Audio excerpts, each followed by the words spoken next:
Happy New Year. It's a new year. Opportunity to start over fresh, to put the old aside, to become something new.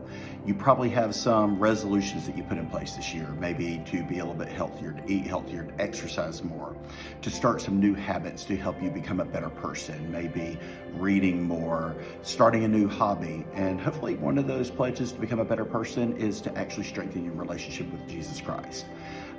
What better way to do that than to start out with a pledge that you're going to spend 40 days in prayer with God, building that relationship with Him. Day one is prayer is intimacy with God. God created us to have a unique relationship with Him that nothing else in all creation can do. No animal, no bird, no fish, no piece of His creation except for mankind can have this unique relationship with God. And Genesis starts out telling us exactly why. In Genesis 1:27, it says, God created mankind in His image. In the image of God, He created them. Male and female, He created them. And God blessed them and said, be fruitful and increase in number. In Genesis 2:7-8, God formed man from the dust of the ground, and He breathed His breath, God's breath, into us, and man became a living being. Genesis 3, the man and his wife heard the sound of the Lord God as He was walking in the garden in the cool of day. God created man to spend time with God. God wanted that unique relationship with us that nothing else in all creation could have.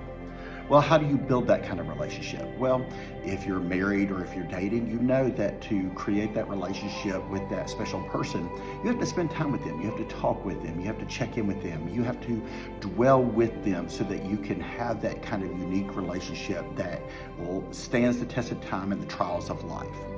Well, why would we think it's any different with us and God? We have to spend time with God. We have to make that time, put it aside every day so that we can build that bond that stands the test of time and the trials of life. So I want to encourage you today, take a walk with God, talk with Him, spend time with Him. Find out how your relationship with God increases by spending that time.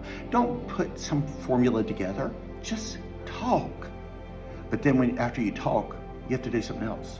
You have to listen. Listen to God. Listen to what He has to say to you today and tell you who you are in Him and the ways that you need to change in your life and I need to change in my life. A few challenge questions that are in this book for today, or prayer reflections actually, is this. What does it mean to you to know you're created in the image of God and He desires a relationship with you? That should actually make you feel pretty good, but what does that mean to you? How often do you schedule specific time to have conversation with God? Is it just at meals, maybe quickly in the morning as you jump out of bed, or at nighttime before you crawl back into bed? Do you spend time with Him and check in? What are some things that distract you from talking with God? Sometimes you have to put everything aside and get away to a quiet place that you can spend time with Him. And then this is an important one, and this is something that we need to learn to change in our lives. Don't walk through a formula in your prayer. How can you approach prayer as a conversation with God instead of following a religious formula? Have you ever just considered talking to Him like you talk to your friend? Just converse with Him. Don't come up with some kind of special formula. Just talk. But when you talk, if you really want to build intimacy with God, you also have to what? You gotta listen. God bless. I hope you have a great day, and I will see you tomorrow.